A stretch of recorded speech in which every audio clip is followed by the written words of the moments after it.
Located in Goldendale, Washington, Maryhill Loops Road is the oldest paved road in America's Northwest. And while it's closed to daily traffic, it's considered one of the premier venues for gravity racing. With hairpin corners and perfect pavement, high speeds are always expected at the Maryhill Festival of Speed. Racer set! Going down a hill at a crazy speed, sliding around turns.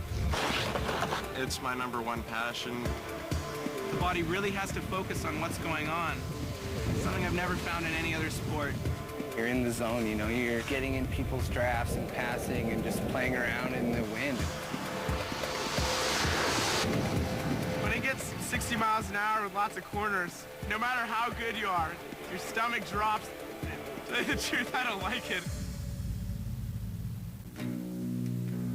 Goldendale, Washington. Population, roughly 3,800. Home of the famed Maryhill Loops Road and this year's Downhill Skateboarding World Championships. I'm the president of the International Gravity Sports Association. Nowadays, we focus more on downhill skateboarding than street luge, and that's just exploding around the world. We decided, you know what, we need to have an event in North America that brings the whole world here. And with Maryhill last year, it was such an incredible event, we decided this is where it needs to be.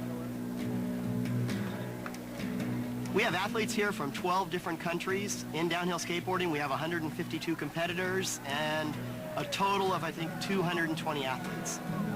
Maryhill is our Super Bowl of the year.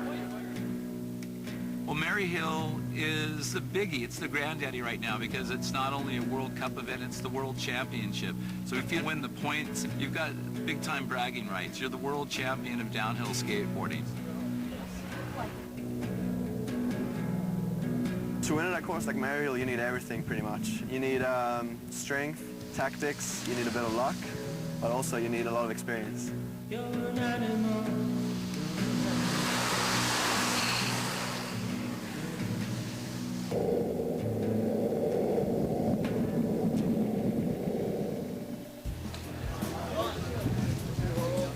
Maryhill is a very unique place. It was the first paved road west of the Mississippi, and a few years ago they decided to make it a historical site, and they received money from the state of Washington, and they actually refurbished the road, and it just happens to be perfect for downhill skateboarding. It's one of the longest tracks on the planet at coming in over 3 minutes. That's an awful long time to be in a tuck and to be holding the G-forces and to be holding off a number of other people. It's a lot about aerodynamics, so we try to get as less wind hitting us as possible. So therefore we crawl in, we try to get our legs tied together so the wind only hits one leg. We try to get our body lower to the ground so the wind hits our leg and our helmet, and then you just gotta have some stability. Go 60 miles an hour and feel the power of the speed that you're going at on the pavement so close to the ground that you're almost like a human Formula One car.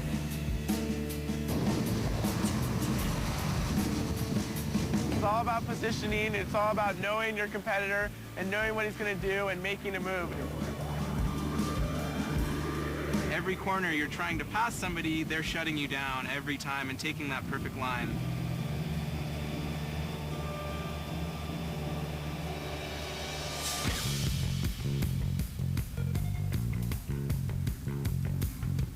We really try to minimize contact in the racing and don't condone riders, purposely bumping into each other, doing things to steal each other's speed, knocking each other off the boards.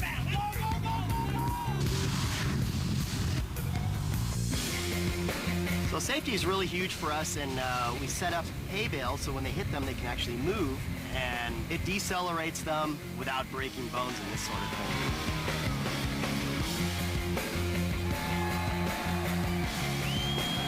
There's a lot of respect for this hill. There's a lot of respect for all the different riders in downhill skateboarding because we have to watch each other, not crash each other out. But we're also trying to, to beat each other up and to win. If you win Maryhill, you're the world champion. 2007 just happened to go my way in the finals. I mean, any of those guys could have took it, but I just need to stay focused. Whoever makes the least amount of mistakes tomorrow will win, for sure.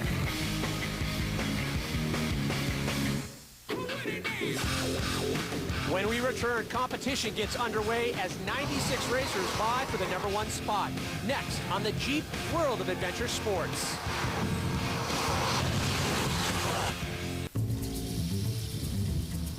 It's race day. And competitors have one thing on their minds, and that's the championship. With the qualifiers completed, it's time for the elimination rounds. And all 96 racers want a chance at the final. Getting ready to race today. The feeling of racing is a feeling like no other. Once there's competition, once there's something on the line, even if it's just pride, it's a really fierce thing, that feeling of wanting to win and of being on that line and giving your heart, but still got it in me. Looking to get down the hill as fast as I can. There are a lot of fast left-rights on this course where it switches between the two corners very quickly and there isn't much time to transition. So it's really going to be a focus to try to make those transitions as smooth as possible. For me, it's just trying to focus and always remember that it's not necessarily the equipment. It's always comes down to the rider and negotiating the risks you want to take.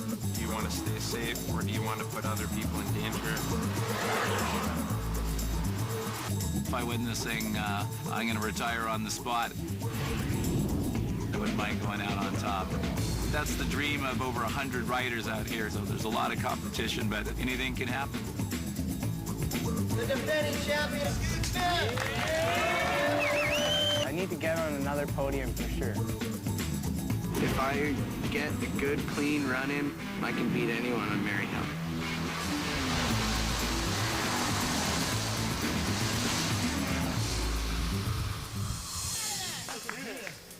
With the crowds looking on and the final 24 competitors in place, the racers head back to the top of the hill for the semifinal heats.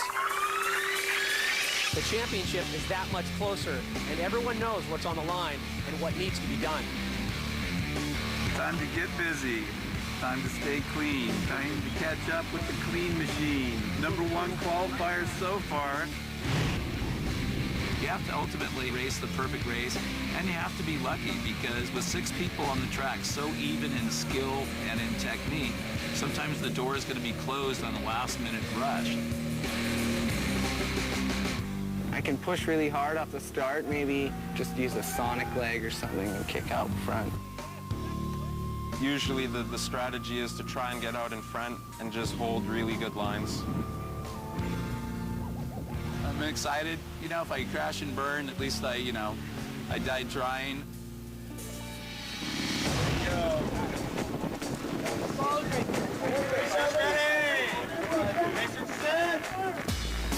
First semifinal, Seacrest, Shapira, Holland, James Kelly, Chris Chaput, and defending champion Scoot Smith.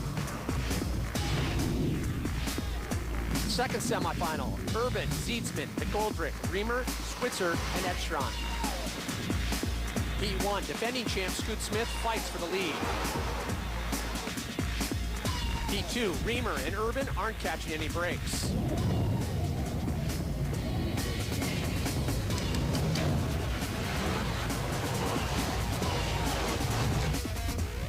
Back at Heat 1, Smith has regained the lead with Seacrest and Kelly not far behind him. Meanwhile, in Heat 2, Switzer's in the lead with Reamer and Urban still trying to make up some time. And while holding onto the lead into the home stretch, Scoot Smith falls back at the end to come in second to James Kelly, while Mike Zeedsman finishes first in Heat 2.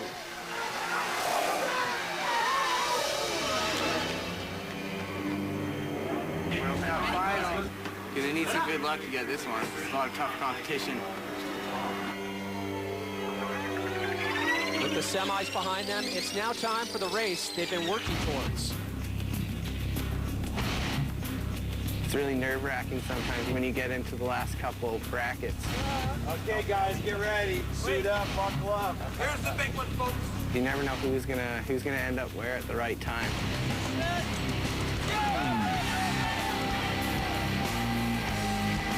Final race, Martin Seacrest, Scoot Smith, James Kelly, Mike Zietznick, Patrick Switzer, and Mike McGoldrick all head down the hill for one final race.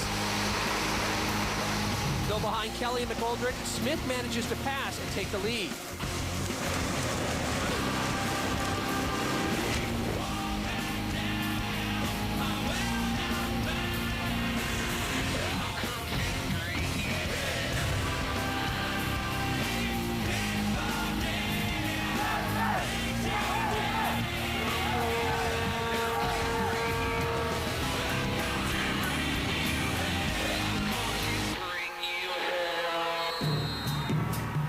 Once again, the winner is Scoot Smith.